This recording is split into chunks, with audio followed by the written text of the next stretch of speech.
Welcome back to MFO, everybody. Thanks for tuning in to another episode.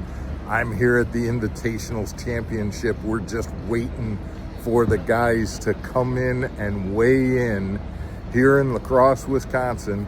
We got our fingers crossed for our buddy Steve Lopez, who's about to weigh in. We'll cover all that action. But today I just interviewed Kevin Hunt, who's the tournament director for the Invitationals. Next year, remember, it's going to be called the Pro Circuit. And they've got this new rule next year where forward-facing sonar is only going to be able to be used every day, but for 3 hours a day. And the big question that we've had is, how are they going to enforce that?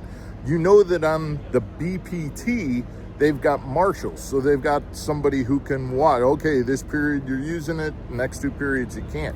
But on the Invitationals, we don't have marshals, we don't have co-anglers. So how are they gonna enforce this notion of only using forward-facing sonar for 3 hours a day?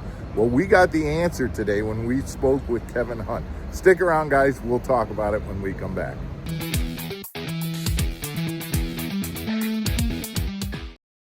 Welcome back to Mark Fisher Outdoors, everybody. I'm Mark Fisher.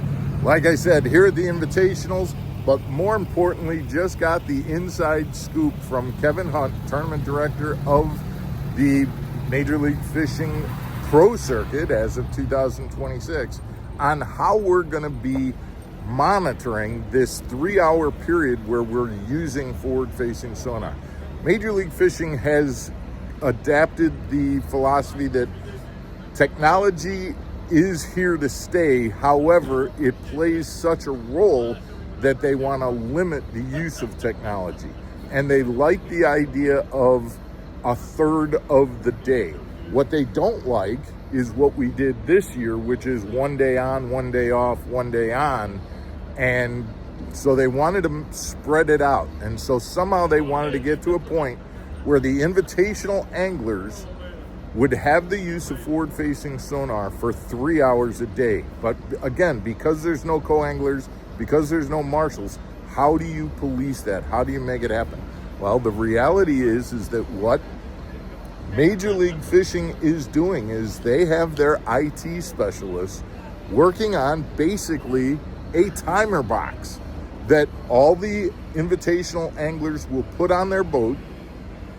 You push the button, which indicates that, yep, you can use it.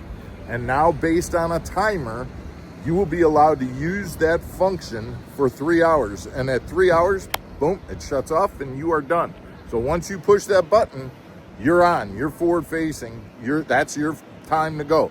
If you get in the boat and run to another spot, you're using up your time, but you've got that 3 hour period to use it. You can control as an angler when you start it, but once you start it, you've got 3 hours from that time, and then that timer will shut you down and no more forward-facing sonar.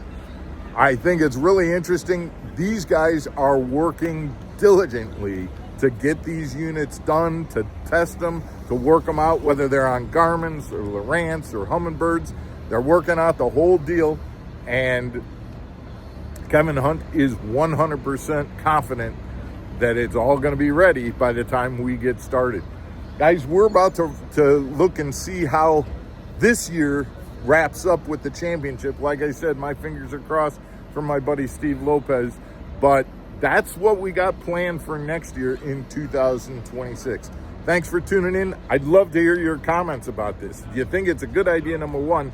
What do you think could be some of the bugs? I think it sounds on first glance like they got it figured out. Give me a shout in the comments.